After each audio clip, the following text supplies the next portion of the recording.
खबरों को देखने के लिए सब्सक्राइब करें और बेल आइकन घंटी पर क्लिक करें, जिससे हमारी लेटेस्ट खबर सबसे पहले आप तक पहुंचे। नमस्कार, स्वागत है आपका आज तक न्यूज प्रयागराज पोर्टल में। मैं हूं आपकी शाह विद्या राय। आइए ले चलते हैं देश प्रदेश से जुड़ी हुई तमाम बड़ी खबरों की ओर।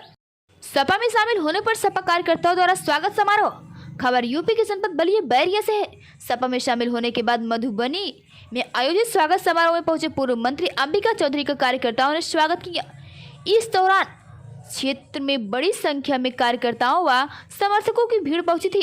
स्वागत से गदगद पूर्व मंत्री ने कहा कि 2022 में विधानसभा चुनाव में सपा की सरकार बनने व अपने नेता अखिलेश यादव को फिर से मुख्यमंत्री बनाने का संकल्प लिया है।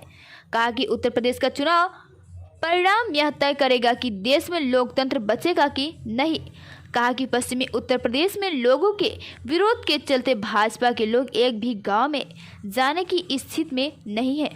भाजपा सरकार पर हमला बोलते हुए कहा कि बैरिया विधानसभा में सड़कें खराब है, बाढ़ से लोग बेहाल है, लेकिन यहाँ के जनप्रतिनिधि दारू और बालू के खेल में लगे हुए हैं। कार्यक्रम में मुख्य रूप से तारकेश्वर मिश्र, नारद राय, जयप्रकाश अंचल, सुभाष यादव, सूर्यभान सिंह, विनायक मौर्य, सामू ठाकुर, राजकुमार यादव, सुदामा यादव, अवधेश यादव, उमेश यादव, धनंजय यादव, मुन्ना अंचल, अजय यादव, जिला पंचायत सुधीर यादव, जिला पंचायत आदि उपस्थित है। कार्यक्रम की अध्यक्षता राज प्रताप यादव और संचालन अजय सिंह ने किया। Report Sunil Yadav, bureau chief Ballia, आज तक न्यूज प्रयागराज।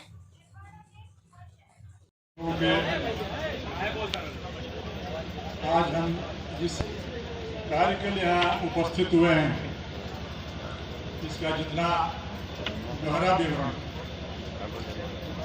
विनायक मौर्य जी ने दे दिया स्वागत के प्रति, उसका कोई दूसरा शब्द हो नहीं सकता है।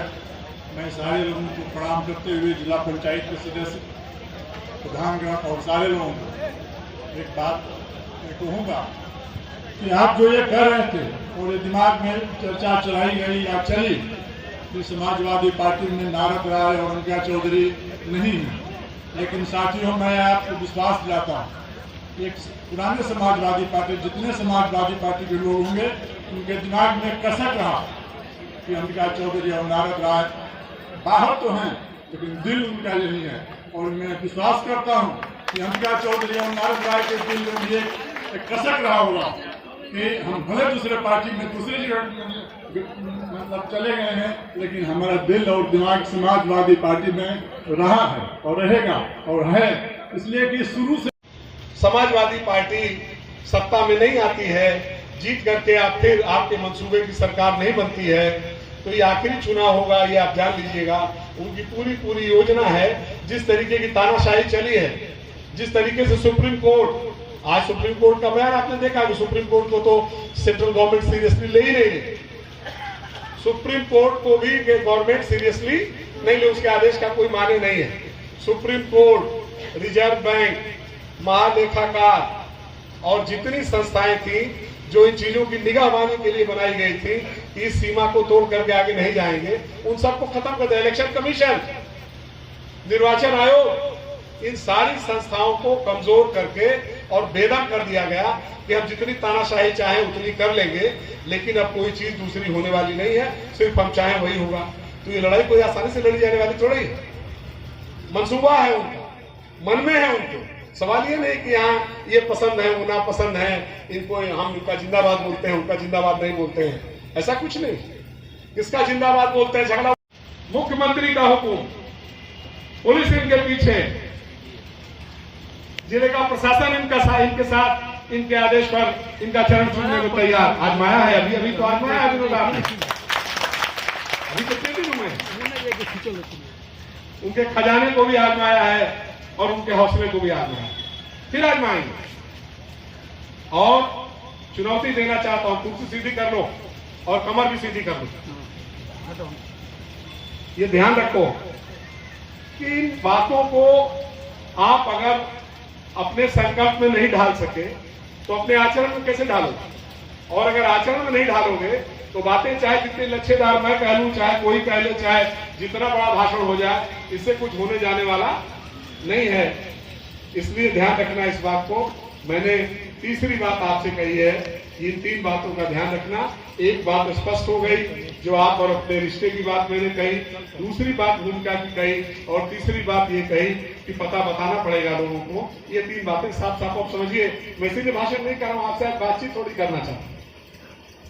ठीक है, थोड़ी और एक बात बोले।